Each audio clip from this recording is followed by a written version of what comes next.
Hoje a gente vai revisitar juntos o caso do Benício, um menino de apenas 6 anos que morreu depois de receber uma prescrição errada dentro de um hospital particular em Manaus. Para você ter ideia, até o Fantástico entrou nesse caso e acabou revelando algumas imagens inéditas do momento em que o Benício estava sendo atendido. E o pior, ele chegou andando, consciente, e horas depois ele estava lutando para sobreviver na UTI. A família confiou no hospital, confiou nos profissionais e acreditou que estava fazendo o correto ao procurar ajuda. Infelizmente, o que aconteceu ali dentro é de revoltar qualquer um. O Fantástico fala agora sobre o caso Benício. Imagens exclusivas mostram como foi o atendimento ao menino de 6 anos, vítima de um erro médico num hospital particular de Manaus.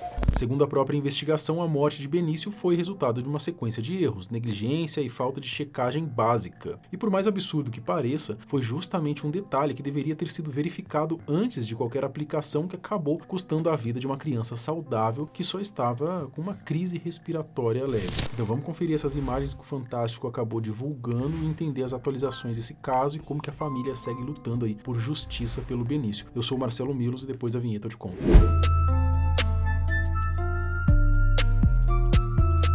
Tudo começou no sábado, dia 22 de novembro, o Benício estava com uma tosse seca, febre, e os pais decidiram levar o menino ao hospital Santa Júlia, em Manaus. Nada grave, nada fora do comum para uma criança. Eu tenho um filho de 4 anos aqui e praticamente toda semana ele tá tossindo, né? A criança, o sistema imunológico é um pouquinho mais fraco e tal, vai na escolinha, né? Acaba encostando ali em algum amiguinho, compartilham ali os vírusinhos, né? Então isso aí é tudo normal, esperado de uma criança, né? Benício chega andando ao hospital. Está com tosse seca e febre. A suspeita, laringite. Aí foi quando eu falei pro meu esposo, vamos levar ele na emergência? Que eu acredito que seja a garganta dele que tá muito inflamada. Foram quase 14 horas dentro do hospital. O pai ficou praticamente o tempo inteiro ao lado do menino e o mais impressionante é que o Benício ele chega andando normal, com a aparência de quem estava incomodado pela tosse, mas longe de estar numa situação grave. Bruno, o pai de Benício, ficou quase o tempo todo ao lado do filho de 6 anos. Nenhum pai, nenhuma mãe leva o seu filho para um hospital para ele morrer. Ainda mais da forma que o Benício morreu, dessa sucessão de erros, dessa negligência, né, que a gente verificou. O atendimento começa e a médica conversa com a família. O diagnóstico, suspeita de laringite, algo comum em crianças. Inclusive, um mês antes, o Benício tinha ido ao mesmo hospital e recebido adrenalina por inalação. Procedimento totalmente adequado para esse tipo de caso. E nessa outra vez, qual foi o método usado? Foi inalação. Adrenalina com inalação. E deu certo? Tudo certo. Sendo um caso de laringite, a gente usa a adrenalina inalatória regularmente. Então a gente faz a inalação com adrenalina e espera uma melhora rápida, mesmo que fugaz. Só que dessa vez a médica Juliana Brasil Santos ela prescreveu a adrenalina na veia. E olha só o detalhe, né? Adrenalina pura, não diluída, intravenosa, dividida em 3 doses, totalizando aí um total de 9 miligramas. Esse tipo de aplicação é usado em casos gravíssimos, como parada cardiorrespiratória e mesmo assim com dose mínima e administrada lentamente. A prescrição feita por Juliana, que é médica há 6 anos. Adrenalina pura, não diluída, via intravenosa, ou seja, aplicada na veia. 9 miligramas ao todo, divididos em 3 doses. Quem atende o menino é a técnica de enfermagem Raíza Bentes. A mãe pergunta para a técnica se é normal, já que nas outras vezes foi inalação, e a técnica responde, nunca fiz na veia, mas está aqui na prescrição médica. Quando ela coloca o soro nele, é a hora que eu pergunto, é o momento que eu pergunto, cadê a inalação com adrenalina? Sempre foi por inalação. Aí ela me responde, eu também nunca fiz na veia, mas está aqui na prescrição médica, a médica prescreveu na veia. Mesmo com esse alerta, mesmo com a dúvida da mãe, e mesmo com uma instrução escrita dizendo que é necessário vigilância, a técnica aplica a primeira dose. A prescrição consta. É preciso ter alta vigilância quando a adrenalina é na veia. Mesmo com esse alerta, mesmo com a dúvida da mãe, Raíza aplica a primeira dose. E aí tudo começa a piorar muito rápido. O Benício ele fica pálido, reclama de dor no coração, a família começa a entrar em desespero. Pensa só, cara, no sofrimento da criança. Pensa no que ela sentiu, coração queimando, tendo parada cardiorrespiratória, cara. Eu não consigo imaginar no sofrimento que essa criança passou. Mas contam que assim que recebeu a adrenalina na veia, aqui na enfermaria do hospital, Benício começou a ficar pálido e reclamou de dores no coração. Aí eu começo a entrar em desespero, meu marido fala, corre, chama o médico, pra técnica Raíza, né? Ela prontamente larga e vai atrás da médica Juliana. A técnica corre atrás da médica, que chega e, em vez de reconhecer a gravidade imediata, pergunta se o menino tinha comido cenoura, porque a palma da mão estava amarelada. É brincadeira, não? É brincadeira, cara. A mãe responde dizendo que o menino tinha tomado café da manhã e que a reação era por causa da adrenalina. Ou seja, parece que a mãe tá sabendo mais que a médica, né? A Juliana chegou, olhou a palma da mão dele, estava muito amarelada a palma da mão dele, e ela me perguntou se ele havia comido cenoura.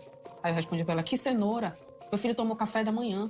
Ele tá assim porque aplicaram adrenalina nele. Depois disso, o Benício é levado para a sala vermelha e logo para a UTI. Ele fica consciente ali por horas, tentando respirar, até precisar ser entubado. 4 horas depois, Benício é transferido da sala vermelha para a UTI. Fica com o pai a maior parte do tempo. Faz uma refeição e cerca de 4 horas depois, é entubado. Infelizmente, a oxigenação não melhora e o Benício passa ali por 6 paradas cardíacas. E por fim, ele não resiste. Falava com ele internamente, embora filho, embora melhore essa oxigenação. Eu rezava muito, ajoelhado do lado da maca. E infelizmente essa oxigenação não chegava. Benício teve 6 paradas cardíacas e não resistiu. E é uma dor muito grande que eu vou levar para minha vida toda. Depois da morte, a polícia começou a investigar se houve erro da médica, da técnica, falha do hospital, falta de dupla checagem da prescrição, tudo ao mesmo tempo. A polícia investiga se houve falhas na intubação, porque um farmacêutico não verificou a prescrição da adrenalina. Certamente o profissional farmacêutico teria identificado a superdose e teria solicitado ao profissional prescritor que pudesse rever a sua prescrição. A investigação levantou pontos sérios, tá? A médica errou a prescrição, a técnica aplicou, o farmacêutico não revisou, o sistema eletrônico não travou e ninguém interrompeu o processo. Ou seja, uma sequência inteira de falhas. Percebe-se um erro estrutural, sequencial de protocolos, de cuidados. E aí você vê que o Benício não teve chance. O Benício foi vítima de um crime? Com certeza, um homicídio. A médica simplesmente emitiu uma prescrição médica e não revisou, que seria uma conduta básica de dupla checagem da médica. A técnica de enfermagem poderia ter também realizado a dupla checagem e teria evitado esse resultado. Eu administrei a medicação conforme prescrição médica, né? Não tive auxílio, não estava sozinha. A médica chegou a dizer que o sistema trocou o tipo de adrenalina automaticamente. O hospital disse que isso não acontece sem intervenção humana. A médica apresentou este vídeo, alegando que o sistema de prescrição eletrônica do hospital trocou, sem ela perceber, adrenalina por inalação por adrenalina na veia. Sem ação do médico, o sistema não faz nada, de forma automatizada. Então houve um erro de quem aí? A gente ainda está validando o caso, mas do sistema a gente pode garantir que não foi. E aí você percebe algo muito importante: ninguém assumiu 100% do erro. Todo mundo terceirizou a responsabilidade. A médica disse que não errou, o hospital disse que não falhou, a técnica disse que só seguiu ordens. No nosso ver, foi uma multiplicidade de fatores. Desde o momento em que há uma quebra da dupla checagem ou tripla checagem, a ausência de um farmacêutico na farmácia. Em algum momento, a doutora Juliana errou?